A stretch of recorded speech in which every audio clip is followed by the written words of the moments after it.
Quando Buda Shakyamuni alcançou o despertar sob a árvore Bodhi, contemplou algo que ultrapassava palavras simples, a chamada gênese condicionada, a visão de que todas as coisas surgem umas através das outras, desaparecem umas dentro das outras e jamais permanecem imóveis. Nada existe isoladamente, nada possui permanência absoluta. O universo inteiro se move como um grande fluxo invisível, onde nascimento e dissolução caminham juntos a cada instante. Mas compreendeu-se que certas verdades, quando entregues cedo demais, podem gerar confusão, rejeição ou medo. A mente humana se apega às formas, às identidades e às certezas. Quando confrontada diretamente com a impermanência de tudo, tende a resistir. Por isso, os primeiros ensinamentos não começaram pelos aspectos mais profundos da natureza da realidade. Começaram pela própria experiência humana. Começaram por aquilo que todo ser conhece intimamente, ainda que tente fugir disso durante toda a vida. Dukkha. A tradução de dukkha é sofrimento, mas a palavra carrega um significado mais amplo. Ela fala da inquietação presente na existência, da sensação de incompletude que permanece mesmo quando tudo aparentemente está bem. Há momentos em que a vida oferece beleza, amor, prazer e abundância, mas ainda assim existe dentro do coração humano uma estranha incapacidade de repousar completamente, como se algo continuasse procurando, desejando, esperando, como se a mente jamais conseguisse finalmente dizer: agora basta. Foi dessa observação profunda da existência que nasceram 4 verdades. Não sendo um sistema criado para condenar o mundo, nem como uma filosofia construída para afastar o ser humano da vida, mas como uma tentativa compassiva de olhar diretamente para a experiência humana e compreendê-la sem ilusões. Não se falava para criar crenças vazias, falava-se a partir da observação da mente, do sofrimento e do caminho que poderia libertá-la da cegueira do apego. As 4 nobres verdades Shakyamuni Buda.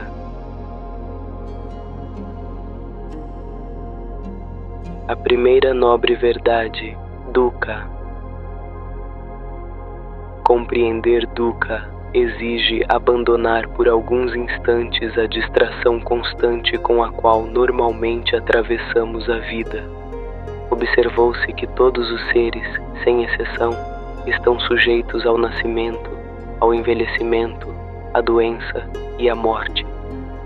Tudo aquilo que vive se transforma continuamente.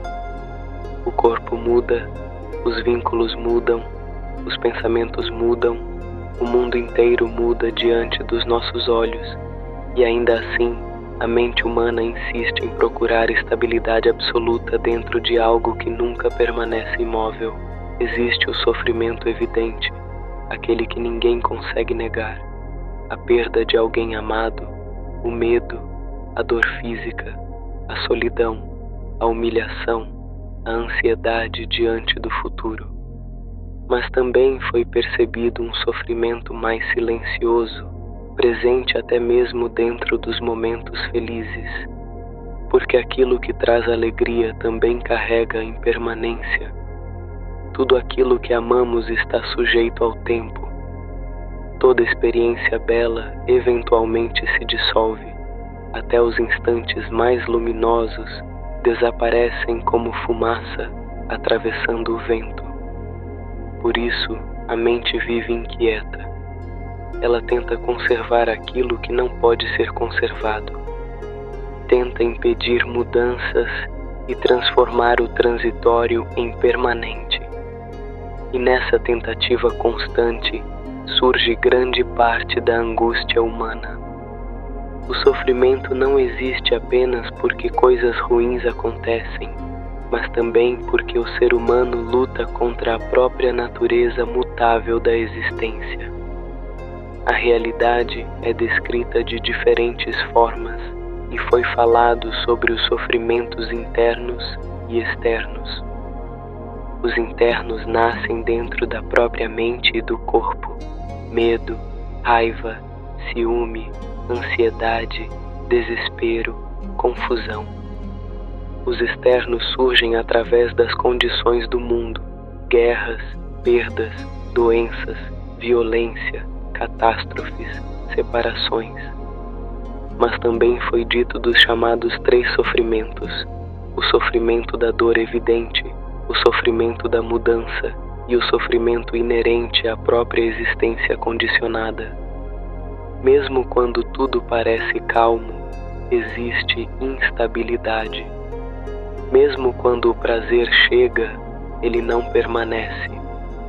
Mesmo quando conquistamos algo desejado durante anos, a mente logo começa novamente a procurar outra coisa. A inquietação retorna porque dukkha, o sofrimento, não nasce apenas da ausência de prazer. Nasce principalmente da incapacidade de encontrar permanência dentro daquilo que inevitavelmente muda. Dentro desse ensinamento também aparecem os 5 skandhas, ou 5 agregados: forma, sensação, percepção, atividade mental e consciência. Esses 5 elementos sustentam aquilo que chamamos de eu. Porém, quando observados profundamente, revelam algo desconfortável para o ego humano. O eu não é fixo. O corpo, a mente e as emoções mudam sem cessar. A própria identidade que defendemos com tanta força está constantemente se transformando.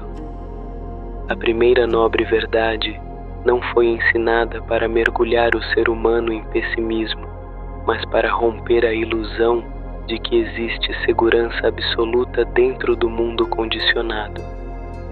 Enquanto a mente continuar exigindo permanência daquilo que nasceu para mudar, continuará presa dentro do sofrimento.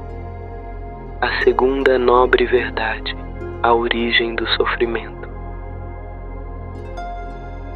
Depois de apontar a existência de dukkha, revelou-se sua origem.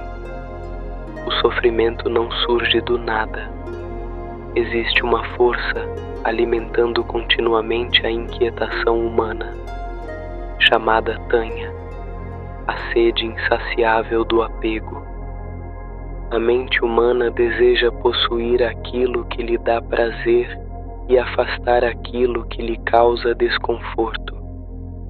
Deseja controlar o futuro, preservar a juventude, impedir perdas, garantir reconhecimento, evitar mudanças. Mesmo quando obtém aquilo que buscava, raramente repousa por muito tempo. Logo surge um novo desejo e uma nova expectativa. É como alguém tentando matar a sede bebendo água salgada. Quanto mais bebe, mais intensa a sede se torna. Também foram ensinados os 3 venenos, considerados as raízes mais profundas da ilusão humana: a cobiça, a raiva e a ignorância. A cobiça faz a mente se agarrar desesperadamente às experiências, pessoas e prazeres. A raiva rejeita tudo aquilo que ameaça os desejos do ego. E a ignorância impede que o ser humano perceba a verdadeira natureza da existência. Ignorância, dentro desse ensinamento, não significa falta de inteligência ou ausência de conhecimento intelectual. Significa não enxergar a impermanência. Significa viver acreditando que o eu é algo fixo e separado do restante da existência. Significa agir como se fosse possível controlar completamente a vida e impedir o movimento natural das coisas. Por isso, o ser humano vive em conflito. O eu não está em perfeita harmonia com o corpo, porque o corpo envelhece.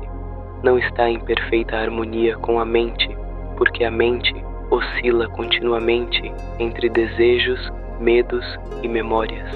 Nem está em perfeita harmonia com o mundo, porque o mundo inteiro se move segundo causas e condições que escapam ao controle individual. A terceira nobre verdade, a cessação do sofrimento. Os ensinamentos não terminam na observação da dor. Buda chama esse estado de nirvana, que está além da cobiça, da raiva e da ignorância. Está além da mente aprisionada pelo apego constante. E não se trata de um paraíso construído para recompensar pessoas perfeitas, nem de uma fuga mágica da realidade cotidiana. O nirvana representa o fim da escravidão interior produzida pelo apego e pela ilusão. Enquanto a mente permanece agarrada às experiências, ela sofre continuamente. Mas quando a mente compreende profundamente a natureza transitória da existência, algo começa lentamente a se aquietar. Isso não significa que a dor física desaparecerá completamente. O corpo continuará sujeito ao tempo e o mundo continuará mudando. Mas não há mais o apego desesperado às formas e começas a notar o fluxo da existência com mais clareza e serenidade. Existe profundo silêncio nisso, como alguém que finalmente compreende que não pode parar o rio e justamente por isso aprende a atravessá-lo sem lutar contra a correnteza. A quarta nobre verdade, o caminho.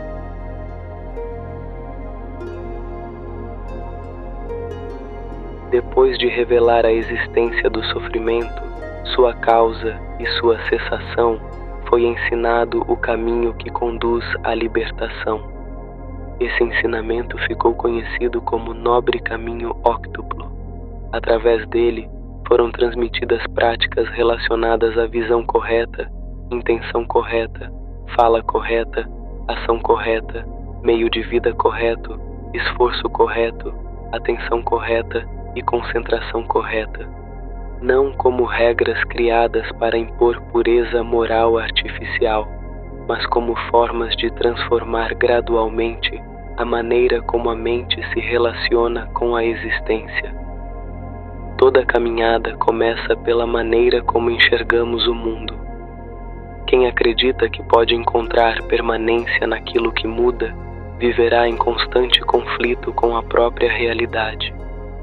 A visão correta dissolve essa ilusão e permite reconhecer a impermanência, a interdependência entre todos os fenômenos e as causas que sustentam o sofrimento. E dessa compreensão nasce a intenção correta. Quando a mente compreende a direção, o coração também encontra a sua. A cobiça perde força, a hostilidade encontra menos espaço e a compaixão surge como consequência de uma consciência que reconhece nos outros a mesma condição humana. A fala correta recorda que toda palavra permanece por algum tempo depois de ser pronunciada. Algumas alimentam a confiança, outras espalham medo, divisão ou violência. Aquilo que sai da boca também molda aquele que fala. As palavras encontram continuidade nas ações. A ação correta transforma os ensinamentos em presença concreta. Cada gesto participa da construção do mundo à nossa volta. Assim como uma única semente pode tornar-se uma floresta inteira, pequenas atitudes também carregam consequências muito maiores do que costumam aparentar. Essa consciência acompanha até mesmo a forma de viver.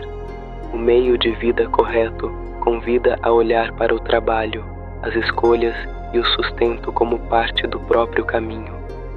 A maneira como alguém vive seus dias educa silenciosamente sua própria mente. Mas conhecer o caminho não impede que antigos impulsos continuem surgindo. Por isso existe o esforço correto. Assim como um arqueiro precisa manter firmeza constante para que a flecha encontre seu destino, a mente também requer disciplina para não ser conduzida automaticamente pelos desejos, pelos medos e pelos 3 venenos. Essa firmeza encontra apoio na atenção correta. A mente costuma vagar entre lembranças e expectativas, enquanto a vida acontece sempre neste instante. Permanecer atento é observar pensamentos, emoções e sensações com clareza, percebendo seu surgimento e seu desaparecimento como quem observa nuvens atravessando o céu. Dessa estabilidade floresce a concentração correta. Quando um lago está agitado, sua superfície fragmenta todos os reflexos. Quando suas águas repousam, a paisagem aparece com nitidez. Assim também acontece com a mente. Quanto maior a serenidade, mais claramente a realidade pode ser contemplada. O caminho budista nunca foi apresentado como uma corrida espiritual em direção à perfeição absoluta. O próprio ensinamento reconhece a fragilidade humana. Reconhece que a mente oscila, se distrai, se apega, teme e sofre. O caminho existe justamente porque o ser humano vive perdido dentro da ilusão produzida pelo apego e pela ignorância. Ao praticar o Dharma, a consciência lentamente começa a enxergar com mais clareza o movimento da vida.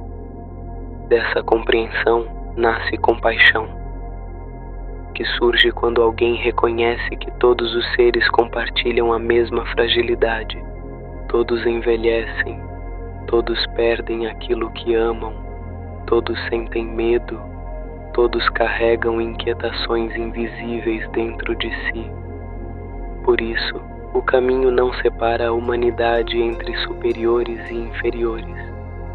O Dharma não existe para alimentar ego espiritual.